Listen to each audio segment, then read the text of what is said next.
A relationship exists as a place to get, right? We look at ourselves and we feel as though something is missing, like we're lonely and we're missing another, or we're sad and we're missing happiness. We feel like something is missing, so we turn to the other to get. You give me what it feels like is missing in here. Will you give me what it feels like is missing in here? You guys know what it's like to do that. You've done it many times, and sometimes in a relationship it works. The other person has it and they give it, and it feels so wonderful and delicious. That's what romance really is. The romantic time when you could look to get from the other and they had it to give. But you've been together long enough to know that the other doesn't have it to give. And in a deep and profound sense, they really don't have it to give. That thing that you hunger for most deeply in life, that comes from in here, from in here. At times you'll return back to trying to get from the other.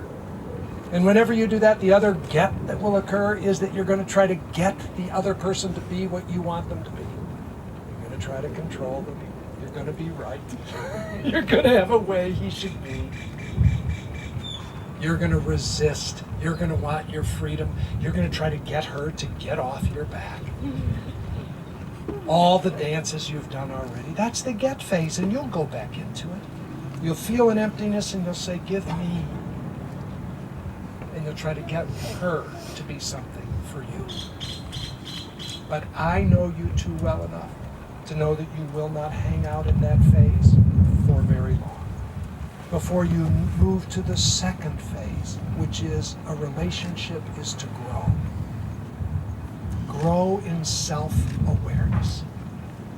I've sat with you too many times and seen you make the decision to have this relationship in service of you growing individually, growing in self-awareness, growing in consciousness, and all of a sudden Kim becomes your greatest ally to support you to become the most magnificent, divine, radiant, feminine being you can be. And everything that he does that bugs you, that irritates you, that lights you up, everything that he does that treats you as a queen and treats you as though you're irrelevant, you have decided is there for your growth. And you return over and over again to your devotion to growing, to becoming the exquisite being that you are. You've done the same. You've stood as that fierce oak tree, powerfully planted, and you've said to her, give me all that you've got, everything. Give me your criticism, give me your blame, give me your judgments, give me your wildness, give me your love, give me your life, give it all to me so that I can grow, so that I can wake up, so that I can be the man that I know I'm meant to be.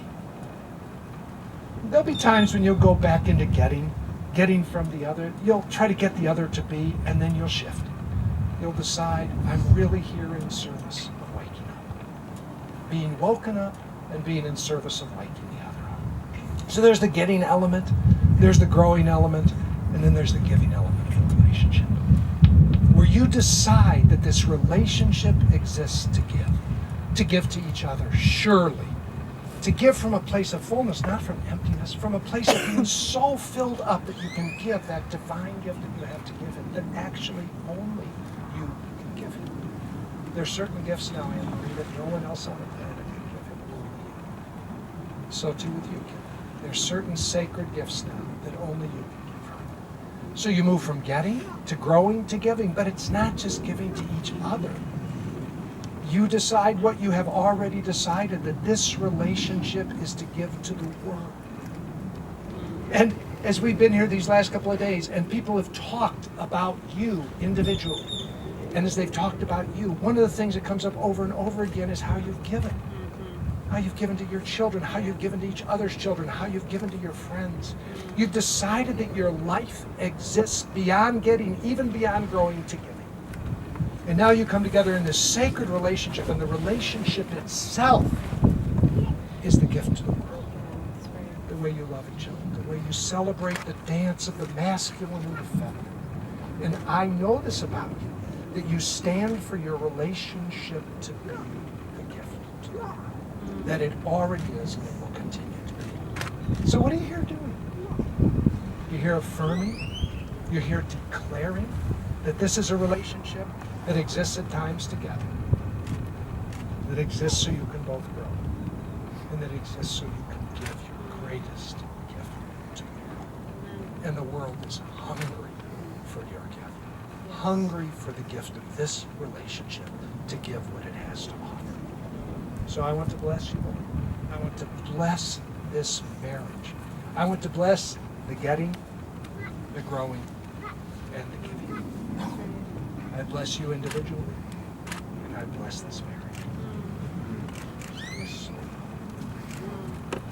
So the second reading that you've asked your dear brother Tim Day to come and read words that again are deeply meaningful for you.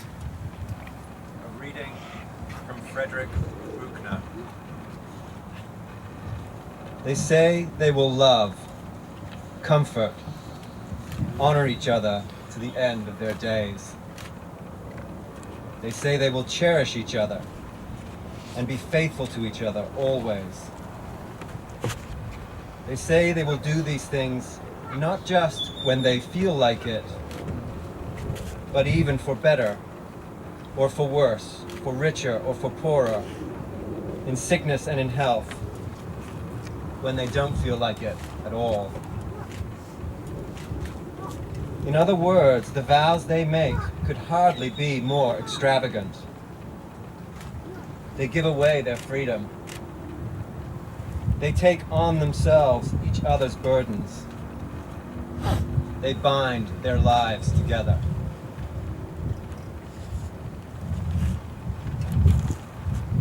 The question is, what do they get in return? They get each other in return. They will always be the other to talk to listen to. There is still someone to get through the night with, to wake up into the new day beside. They give their children, as well as each other, roots and wings. They both still have their lives apart, as well as a life together. They both still have their separate ways to find. But a marriage made in heaven is one where a man and a woman become more richly themselves together than the chances are either of them could ever have managed to become alone.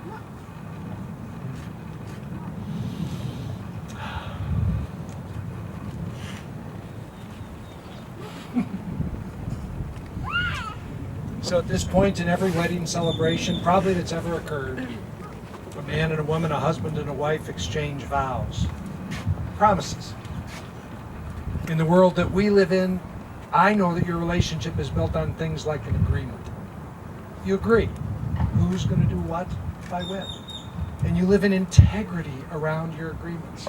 And when you break an agreement, you come back into integrity with each other. You've done that over and over again, dozens and dozens of times throughout the course of your relationship, and you will keep committing and recommitting to your agreements. There are agreements and there are commitments.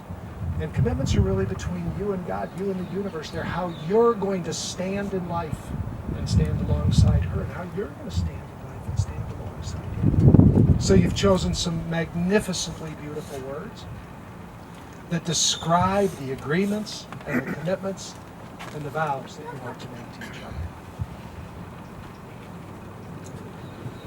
Let us vow to bear witness to the wholeness of life, realizing the completeness of each and everything. Embracing our differences, I shall know you as myself, and myself as you. May we serve each other for our days, here, there, and everywhere. Let us vow to open ourselves to the abundance of life. Freely giving and receiving, I shall care for you, for the trees and stars, as treasures of my very own. May we be grateful for all our days, here, there, and everywhere. Let us vow to forgive all hurt caused by ourselves and others, and to never condone hurtful ways. Being responsible for my actions, I shall free myself and you. Will you free me too? May we be kind for all our days, here, there, and everywhere. Let us vow to remember that all that appears will disappear. In the midst of uncertainty, I shall sow love. Here, now, I call to you. Let us together live the great peace that we are. May we give no fear for all our days, here, there, and everywhere.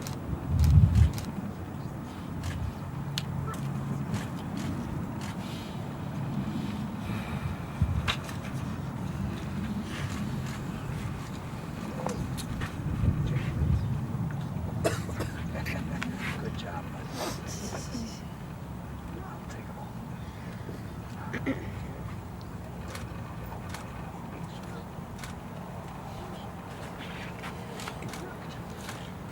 Let's see what we find in here.